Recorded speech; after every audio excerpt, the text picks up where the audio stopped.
Alright, so I've actually designed a couple new styles for ProffieOS5 that'll be coming to the library, but I also wanted to show the controls that are in my prop file for OS5, particularly related to battle mode.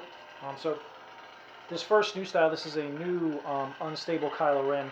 I'm calling this one Supreme Leader, so because it's meant for when he becomes Supreme Leader, it's a little bit more intense, but it's also a little more erratic, so the speed of it actually goes in and out of how quick that pulse running up the blade is, but it's got a, particularly in person, now the camera washes a little bit, but it's got a change in how erratic it gets, and it's not like a cycle. It doesn't just stay one speed and keep rotating back and forth. It actually just keeps going in and out of how fast it's going to be. So it gives you like a really unstable kind of pulsing effect running up the blade. I do have a second one which is an unstable pulse, which is a kind of a play on this one. But so this one will be, when I get it added to the new library for OS5, this one will be the Supreme Leader version. I still have my film-based version, which was built off of The Force Awakens. But in addition to the new style, there's a lot of new controls for OS5. So if you haven't seen OS5, it is still in beta, but I wanted to run through kind of the controls. So in addition, I did the thrust-on ignition. That's a new gesture ignition you can do with my prop file. We also have twist off. So you can do the twist off. You can also do swing on. And then there's also a twist on. So you got those gesture ignitions, but in addition to the gesture ignitions, the big addition for ProffieOS5 is the new battle mode. So in battle mode, your saber uses uses different gestures to enable lockup, melt, drag, as well as a new capability called force push. And the idea being, while in battle mode, you don't have to use your aux button to do the lockup or the melt or the drag. You just use the saber, and based on how you move that saber, it's going to react. So basically, by default, if you add any gesture ignitions, like the twist on I just did, or the thrust, or the swing, or there is a stab on, you're automatically in battle mode. Now, all this is optional. You can turn stuff on and off with the prop file. But so I'm already in battle mode. While in battle mode, if you hit against an opponent's saber or some object and you pull away, it's going to do that clash effect. But if you hit against the object and you hold it for a second or two, it's actually going to lock up. So I'll show the clash first. So you hit and you pull away, that's a clash. But if you hit and stay relatively still, now you can still move the saber, but it's when you have that impact, if you don't pull away immediately, it's going to go into lockup. And then while in lockup, you can still move that saber around as if you're battling. But then when you pull away, and that pull away is a short movement away from the opponent's saber, it deactivates lockup. So you don't have to worry about your buttons anymore. It makes it feel a lot more immersive, a lot more real, that the saber is actually reacting to how it's being used.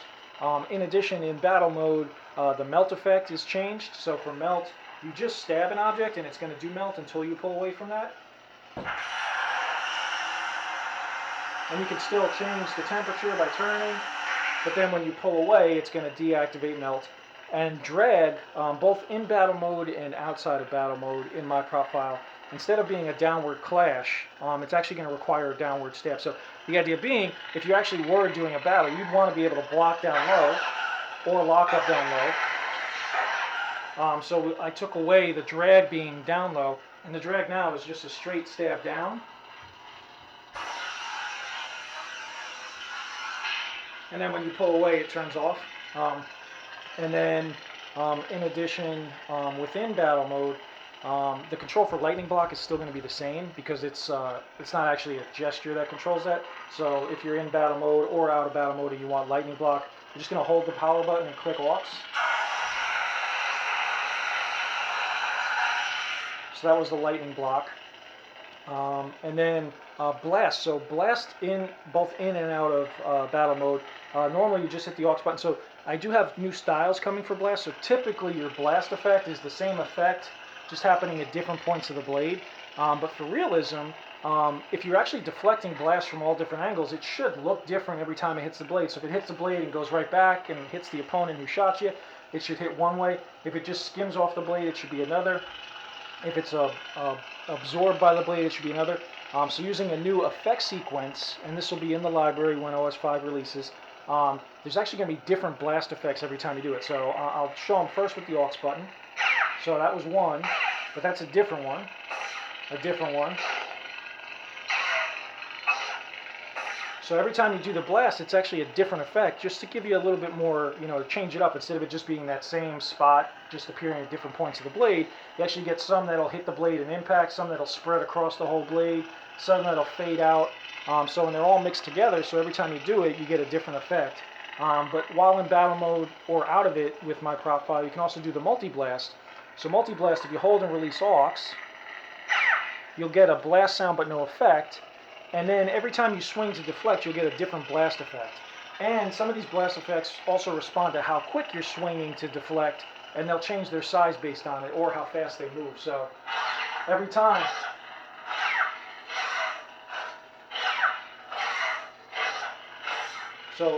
you swing in multi-blast, you're going to get a different blast effect, and it's also going to allow you to not have to keep hitting that aux button. So it just gives you a little bit more realism. Now, multi-blast mode will automatically deactivate if you clash, if you lock up, if you do melt, drag, or if you hit any button, it'll deactivate multi-blast. And that just lets you go into multi-blast mode, block a lot of blasters, and then actually go into a lockup without having to worry about swinging and getting false blasts. So multi-blast mode deactivates itself if you do anything other than swing it. And then, in addition, some new features for OS5 in my prop file. I do have a new power save feature. Now, this will require a style, but how power save works is if your saber's it has to be pointing straight up. And this is because of, limited controls. We want to make sure we have controls for other stuff. But with your saber pointing straight up, if you hold the aux button and click power, it's going to dim my blade 25% each time. So you can use that to save power. Also, if it's like nighttime and you don't want the blade to be quite so bright, you can use it. But so pointing straight up, I'm going to hold aux, press power. So that dims 25%. That's 50%. That's a 75% dim. And then it's back to full power. So the power save lets you apply a style that will then dim that blade basically on demand.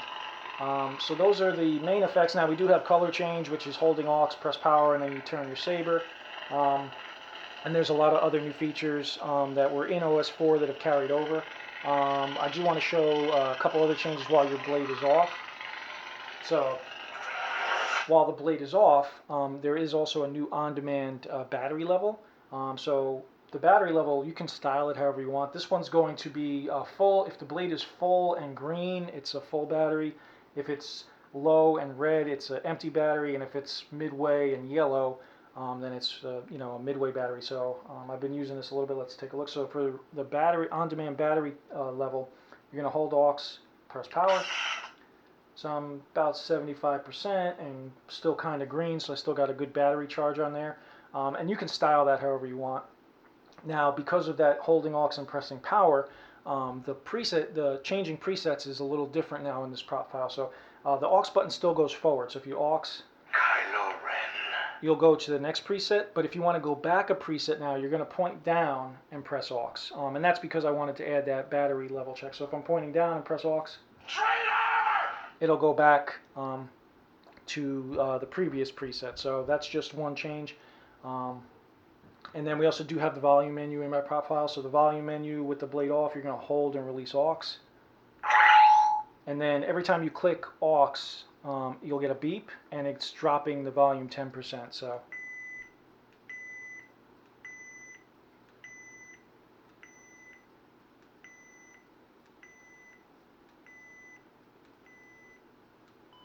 and then that longer beep, that means I'm now at the lowest, so I can't actually go any lower than 10%.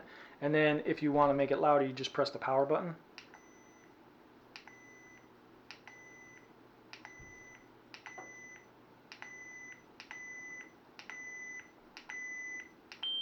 And then that long beep means I'm now at 100%. You can't go louder than 100%. And then to get out of the volume menu, which some people in testing forget, you have to hold and release aux again. So if you press aux again, it's going to go down in volume. So if you're in volume and you keep getting beeps, it means you didn't get out of volume menu. So to get out of volume menu is the same way as you go in. You hold and release aux. Now I'm out of volume menu, and you can change that volume. So those are the main new controls. Some of them are carryover, but some of them have changed for OS5 in my prop file, and that's to enable all the new features. Oh, there was one other one I didn't show yet. So while in battle mode, there is a new gesture called force push. Now, it takes a little bit of practice. The idea is if you move your saber towards the opponent with a quick, smooth gesture, you'll get a push sound. Now, the hum on this saber is actually really loud, so I'm going to try to move closer to the camera so you can hear it. There's a force push sound, and it's called push.wave. If you don't have that, it'll play a force sound. But while in battle mode, if you just move your saber like that towards the opponent, and I probably shouldn't talk while I'm doing it, you'll get a push sound. So the idea is you could do a force push just with a gesture in battle mode. Now, again, the saber being so loud, the force push is maybe drowning out a little bit, but So that was that force push sound. I actually have two of them, so they toggle back and forth. But so that's another new gesture in battle mode. Now that one you have to enable, so you had to define and enable that. But so force push is another new feature for OS5 that's also going to be available. And then let me just show real quick. So this is going to be the second new unstable style. This is going to be an unstable pulse, so this will also be coming to the library. So this one's a little different than the Supreme Leader one. So we'll do. So this one has an unstable effect, but if you'll notice, I'm hoping the camera picks it up and doesn't wash out. There's a pulse that speeds up and slows down, and it's erratic. It's not going to be just the same speed each time. The pulse will increase in speed and decrease in speed just kind of all on its own. So it really gives, particularly in person, it gives almost a strobing effect to that unstable. So this will be another new style that I get in the OS5 library. For those of you who are going to ask, ProffieOS5 is still in beta, but it's nearly done. Once it's all finished, Frederick will release it, and then shortly after that is when I plan to have these styles and a few other new features added to the new library. There will be an OS5 library, but the library, the OS4 library you can use perfectly fine. It's just the new features like power save, effect sequence, the battery level. Those won't be in OS4, so there's a separate library. If you want those, you'll get styles from OS5, and that's the plan, is those will be added there, along with a bunch of other new effects that are coming. But I wanted to give a kind of a demo, a brief explanation, and kind of a little bit of a teaser for what's coming with OS5. So it should be coming soon. If you want to play with the beta, you can go on TRA, check out the beta. If you're waiting for the release, as soon as Frederick releases it, I'm sure there'll be a big announcement. So hope you all enjoy.